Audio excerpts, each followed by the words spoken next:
సరే ఇటు రోజా గారు చూసుకుంటే ఆమె పైన ఎస్సీ, ఎస్టీ అట్రాసిటీ కేసు ఒకటి నమోదైంది. అంటే అంతకు ముందు ఆమె టూరిస్ట్ మినిస్టర్‌గా పనిచేసింది కాబట్టి టూరిజం మినిస్టర్‌గా అప్పుడు ఒకసారి విజిట్‌కి వెళ్ళినప్పుడు తన చెప్పుల్ని ఒక దళిత ఆఫీసర్‌కి ఇచ్చారు అని చెప్పేసి ఇప్పుడు కేసు నమోదు చేశారు దళితులు. సో, మరి ఈ కేసులో ఖచ్చితంగా అరెస్ట్ చేస్తారు అన్న అభిప్రాయం అయితే చాలా మందిలో ఉంది సార్. మరి మీరేం చెప్తారు సార్ ఈ ఇష్యూ? కోర్టులో అది ఒక క్షణం కూడా నిలవదమ్మా. హ్మ్. కోర్టులో అంటే చెప్పులు మోయించలా. చెప్పులు తీసి తీసి అతనుగా తీసుకున్నాడు. ఈ అమ్మాయి వాళ్ళ అతనుగా కొంచెం సర్వీస్ ఓరియెంటెడ్‌గా ఏదో మంత్రి గారిని చేశాడు. ఓకే. అది అప్పుడు అప్పుడు కలగలేదు బాధ. ఆ 4 సంవత్సరాల తర్వాత బాధ అంటే నవ్వుతారు. హ్మ్. ఆల్రెడీ కోర్టు ఇలాంటి విషయాలు 2, 3 సార్లు ఇప్పుడొచ్చింది ఆ బాధ. ఇన్నాళ్ళు ఏంది నిద్రపోయారని కూడా అడిగింది గతంలో ఒక కేసులో. హ్మ్. సో, ఇయన్నీ కోర్టులో ఊరికే వీళ్ళకేంటంటే కక్ష సాధింపులో ఉన్నారు. ఈ ప్రభుత్వం ప్రజల పరిపాలన చేయటం కన్నా, ప్రజలకి ఏదన్నా చేయటం కన్నా మనం గెలిపించారా, మనం ఇన్ని అబద్దాలు ఆడి వచ్చామే, దాన్ని ఏదైనా ఈ డై ప దాని నుంచి ప్రజల ఆగ్రహాల నుంచి తప్పించుకోవటానికి ఇలాంటియన్నీ పూటకొకటి, నెలకొకటి చేసుకొస్తా ఉంటారు. ఇప్పుడు ఓకే. రోజాని అరెస్ట్ అదొక చరిత్ర. ఈయన ఎళ్ళాడు ఇన్వెస్టిగేషన్ కలెక్టర్ ఆల్రెడీ సీజ్ చేసేది షిప్‌ని మళ్ళీ నేను సీజ్ చేస్తానంటే ఈయన ఒక బిల్డప్‌లు. హ్మ్. ఏమి ఇయన్నీ ప్రజలు మెచ్చుకునేవి, హర్షించేవి కాదు. ప్రజలు అసహించుకునే చర్యలు ఇయన్నీ. ఓకే. ఆ అమ్మాయి ఎప్పుడో అంటే అప్పుడు మరేమయ్యారు? అప్పుడు నిద్రపోయారా? ఆ! అంటే అప్పుడు విమర్శలు చేశారు. అప్పుడు కేసులు పెట్టారు. నిద్రపోయారా? అప్పుడు నిద్రపోయి కేసు అప్పటికి పెట్టలేదు కేసు. 3 ఏళ్ల తర్వాత ఇప్పుడు మనసు గాయపడిందా? ఏమి అంటే అర్థం అవ్వట్లేదు జనాలకి. ఇది ప్రి ఎంకరేజ్ చేసి ఒక లిస్ట్ ఏసుకున్నారు. Red book list. ఆ లిస్ట్‌లో ఒక్కొక్కళ్ళని టార్గెట్ చేస్తున్నారు. ఆ ఓకే. టార్గెట్‌లో భాగం ఇది అంతే. అంతేగాని ఈ టార్గెట్‌లతోటి వాళ్ళు బతికేద్దాం, పరిపాలించేద్దాం, 5 ఏళ్ళు గడిపేద్దాం అనుకుంటే ఆళ్ళ కర్మ. ఓకే. ప్రజలు అసహించుకుంటున్నారు. ఆల్రెడీ ఈ 6 నెలల్లోనే చాలా అసహ్యత ఇది జనాలు తిడతన్నారు, బూతులు తిడుతున్నారు. హ్మ్. వీళ్ళేంటి హామీల సంగతేంటి? బడ్జెట్ ఇస్తే బడ్జెట్‌లో కేటాయింపులు లేవు. ఏదో తూతూ మంత్రంగా 2,000 కోట్లు కేటాయించాల్సొస్తే 500 కోట్లు కేటాయించటం. హ్మ్. తూతూ మంత్రంగా అన్నిటికి ఎక్కడ కేటాయింపులు సరిగ్గా లేవు. ఈ హామీలు డొల్లా అని తేలిపోతుంది. హ్మ్. ఈ ప్రజలు అసహించుకున్నారు. ప్రజలు అడుగుతున్నారు, నిలదీస్తున్నారు.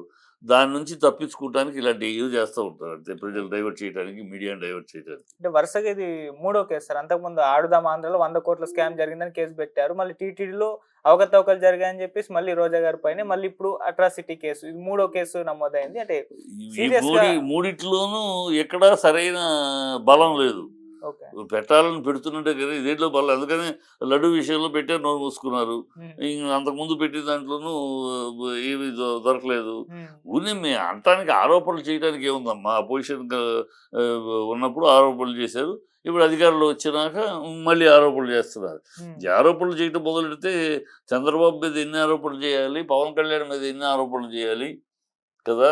పవన్ కళ్యాణ్ మరి పాతాళానికి తొక్కుతా జగన్ అన్నాడు. జగన్ రెడ్డి అన్నాడు. హ్మ్. సో, రెడ్డి కమ్యూనిటీని అవమానించాడని కేసు పెట్టొచ్చుగా. పెట్టాలంటే హ్మ్. జగన్ రెడ్డి నిన్ను అధఃపాతాళానికి తొక్కుతా అన్నాడు. సో, రెడ్డి కమ్యూనిటీని తోలనాడాడు. ఏ వ ఏ కమ్యూనిటీని కూడా తోలగడకూడదు కదా! అదే కేసే తోలనాడాడని కేసు పెట్టొచ్చు. హ్మ్. సో, ఇయన్నీ పిచ్చి వేషాలు, పిచ్చి మార్గాలు, పరిపాలన దక్షత ఉన్న విషయాలు కావు. ప్రజల్ని మెప్పించే విషయాలు కాదు. ప్రజలు హర్షించే విషయాలు కాదు. హ్మ్. ఇదంతా చిల్లర రాజకీయం. ఇప్పుడు ఈ కూటమి చేస్తున్నదే చిల్లర రాజకీయం, చిరాకు రాజకీయం, చందాలపు రాజకీయం. ఓకే. మరోవైపు ఆర్‌జీవి గారి పైన కూడా కేసు నమోదైంది. ఆయనదొక పెద్ద చర్చ జరుగుతుంది. అరెస్ట్ అని. పోలీసులేమో ఆయన అజ్ఞాతంలోకెళ్ళిపోయారు అని చెప్పేసి చెప్తున్నారు స్టేట్‌మెంట్. ఆయనేమో మీడియాల చుట్టూ తిరుగుతూ ఇంటర్వ్యూలు ఇస్తున్నారు. మరి అసలు దీన్ని ఏ విధంగా చూడొచ్చంటారు సార్? అదే ఒక కామెడీ సీక్వెన్స్. దీన్ని బట్టి అర్థమవుతుంది కదా! హ్మ్. ఆయనేమో మీడియాలో ఇస్తున్నాడు. హ్మ్. వీళ్ళేమో దొరకలేదు అజ్ఞాతంలో ఉన్నారు. అక్కడే వీళ్ళ డొల్లతనం తెలిసిపోవట్లే. హ్మ్. అది అక్కడ అసలు he is fighting technically. Okay. ఇప్పుడు టెక్నికల్‌గా అసలు ఆ కేసుకి చట్టబద్ధత ఉందా? హ్మ్. అంటే ఈయన ఎవరినో విమర్శించాడు. వాళ్ళు బాధపడితే వాళ్ళు కేసెయ్యాలి. ఓకే. ఈయన ఎవరినో తిడితే వాళ్ళని తిట్టారని ఎవడో బాధపడ్డాడంట. వాడిని చూసి ఇంకొకడెవడో బాధపడ్డాడంట. ఇలా ముగ్గురు 3 చోట్ల బాధపడ్డారట 6 సంవత్సరాల తర్వాత. హ్మ్. ఆ బాధకు కేసు. అది చట్టానికి చట్టంలో పరిధిలో ఉందా ఈ కేసు? చట్ట పరిధిలో లేదు. ఇలా చేయటం మొదలెడితే ఈ ఇలాంటి కేసులు మొదలు పెడితే ఎవడైనా ఏదైనా చేయొచ్చు కదా. ఎవడైనా ఎవడి మీదైనా కేసు వేసేసి అరెస్ట్ చేయొచ్చు కదా. ఓకే. ఎవడు నన్ను నేను నిన్ను అన్నాను, నువ్వు నా బాధపడ్డావు అనుకో, నువ్వు నా మీద కేసేస్తే అధికారం ఉంది. నువ్వు బాధపడ్డావు అని ఆయన కూడా వేస్తే కేసు ఏమిటి అర్థం ఉందా? కేసు ఎవరు పెట్టారు ఒక సీన్ పక్కకు పెడితే సార్, ఆయన అలా పెట్టడం, అలా ఫోర్జరీ చేసి చంద్రబాబు నాయుడు గారి గురించి, పవన్ కళ్యాణ్ గారి గురించి, లోకేష్ గారి గురించి ఆ విధంగా ఫోటోలు పెట్టడం, మార్ఫింగ్ చేయడం కరెక్ట్ అంటారా సార్? ఎందుకు వీళ్ళు పెట్టలేదా, వాళ్ళు పెట్టలేదా? ఇప్పుడు పొలిటికల్ సెటైర్లు అమ్మా. పొలిటికల్ సెటైర్లో ఇలాంటివి జరుగుతున్నాయి. మమతా బెనర్జీ మీద పెట్టారు, మోడీ మీద పెట్టారు, స్టాలిన్ మీద పెట్టారు. ఈ పొలిటికల్ సెటైర్లని వాటి మీద కేసులు పెట్టాలనుకుంటే ఈ దేశంలో అందరి మీద కేసులు పెట్టచ్చు. లాలూ ప్రసాద్ యాదవ్ వాళ్ళ పార్టీ మోడీ మీద ఎన్నో రకాల కార్టూన్లు వేశారు. కాంగ్రెస్ వాళ్ళు మోడీ మీద కార్టూన్లు వేశారు. బీజేపీ వాళ్ళు కాంగ్రెస్ వాళ్ళ మీద, ఎస్పీ మీద కార్టూన్లు వేశారు. మమతా బెనర్జీ పార్టీ కార్టూన్లు, ఇవన్నీ పొలిటికల్ సెటైర్లో when you are in public. నువ్వు నీ ఇంట్లో కూర్చుంటే నేను ఎవడో మాట్లాడు. నువ్వు ఒక పబ్లిక్ లైఫ్లోకి వచ్చినాక పూలు పడతాయి, రాళ్ళు పడతాయి. వాటిని స్వీకరించే దమ్ము, ధైర్యంతో నువ్వు రాజకీయాల్లోకి రావాలి. రాజకీయాల్లో నన్ను పొగడాలి కానీ నన్ను ఎవరు విమర్శించకూడదు, నన్ను ఎవరు తిట్టకూడదు, తిడితే నేను కేసేస్తానంటే అది చెల్లుబాటు కాదు. అసలు అది కరెక్ట్ కాదు. ఇప్పుడు అంటే ఇతను చేసి తప్పే అనుకుందాం కొంతసేపు, ఇతను రాసేది.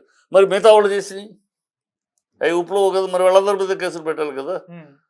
ఇప్పుడు వీళ్ళు తిట్టారు, వైఎస్ఆర్సీపీ మనుషులు తిట్టారు, బూతులు తీయారు, వాళ్ళు తప్పు అది ఒప్పుని ఎవరట్లేదు. రాజకీయాల్లో బూతులు తయారని ఆడవాళ్ళన్నారు, కరెక్టే. చంద్రబాబు వైఫ్ని గురించి అసెంబ్లీలో మాట్లాడేది తప్పే, 100% తప్పే. మరి అది తప్పు అని అందరూ అంగీకరించినప్పుడు, జగన్ నువ్వు మీ నాన్నకు పుట్టావా, మీ నాన్నకు పుట్టలేదు, మీ అమ్మకు పుట్టలేదు, నువ్వు నీ చెల్లెలు అని మేము అనను ఏంటో సెటైర్గా అనను. మీ భార్యకి ఎంతమందితో పరిచయం ఉందో ఈ మాట నేను మాట్లాడను అన్నది తప్పు కాదా?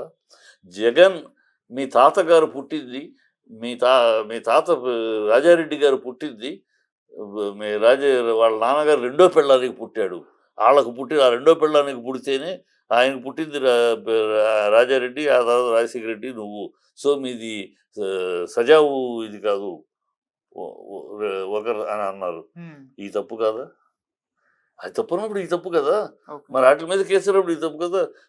ఆడవాళ్ళని నిందిస్తారంటే మరి రోజే ఆడదు కదా.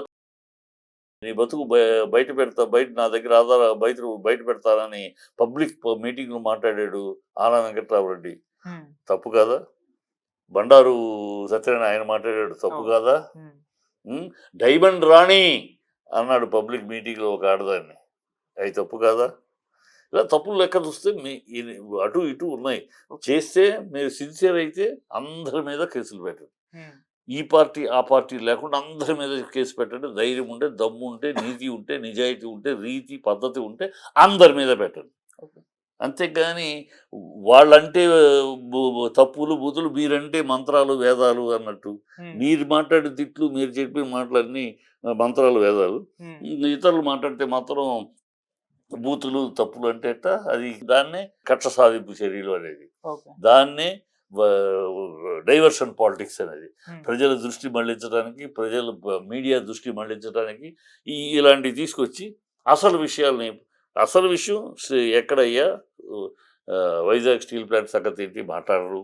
వైజాగ్ స్టీల్ ప్లాంట్ మెడలు చాలా జుట్టు ఎగరేసి డామ్ డూమ్ అని చెప్పి నా ప్రాణాలు అడ్డేస్తాను అన్న పవన్ కళ్యాణ్ ఏడి వాళ్ళ, నేను ఉండగా అది 1 ఇంచు జరగనివ్వనని ప్రగల్భాలు పలికే చంద్రబాబు ఎక్కడ ఇవాళ? ఆ 4 ఫర్నేసులు మూసేశారు, ఉద్యోగాలు తీసేస్తున్నారు, జీతాలు ఇవ్వటం లేదు, ఆటోమేటిక్ వాడు ధర్నా చేస్తున్నారు, కార్మికులు ధర్నా చేస్తున్నారు. ఎక్కడ గొంతు విప్పరే? ఏమైపోయింది? ఇది మాట్లాడాలా? స్పెషల్ స్టేటస్ స్పెషల్ స్టేటస్ వస్తే ఈ రాష్ట్రం స్వర్గధామం అవుద్ది, అనేక ఉద్యోగాలు వస్తాయి, ఇండస్ట్రీలు వస్తాయి, అవి వస్తాయి ఇవి వస్తాయి అని చంద్రబాబు నీనోరే కదా పలికింది చంద్రబాబు.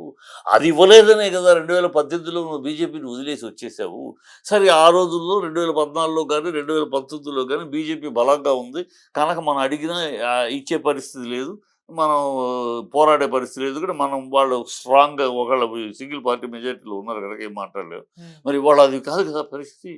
ఇవాళ నీ మీద నితీష్ కుమార్ మీద కదా ఆధారపడుద్ది కేంద్రం. ఇవాళ నీకు అవకాశం కదా, నవ్ ఆర్ నెవర్. ఇవాళ కనుక స్పెషల్ స్టేటస్ మనం తీసుకురాలేకపోతే ఇంకెప్పటికీ కుదరదు. ఇలాంటి అవకాశం ఆంధ్ర రాష్ట్రం ఏర్పడినాక, ఆంధ్ర రాష్ట్రం ఏర్పడినాక పట్టి పీడిస్తున్న అంశం ఈ స్పెషల్ స్టేటస్. దానికి ఇవాళే అవకాశం వచ్చింది. ఇవాళ నువ్వు ఇస్తావా సస్తావా అంటే ఇచ్చి తీరాలి వాళ్ళు, లేదా గవర్నమెంట్ పడిపోద్ది. కనుక అది అడగాలి. అక్కడ నోరు మీద పడు, ఈ పవన్ నోరు మీద పడు. ఈ ప్రజలు అడుగుతున్నారు, ప్రజలు నిలదీస్తున్నారు ఈ విషయాలు వీటి గురించి మాట్లాడండి. ఈ 6 సూపర్ 6 గురించి మాట్లాడండి. అవి వదిలేసి క్యాండిల్కి అగ్గిపెట్టెలకి 20 కోట్లు, వాటర్ బాటిల్కి 25 కోట్లు, పులిహార పొట్లాలకి 380 కోట్లు, ఈ పిచ్చి వేషాలన్నీ నిలదీస్తున్నారు. ఇది తప్పించుకోవడానికి ఎన్ని డ్రామాలు అంతే.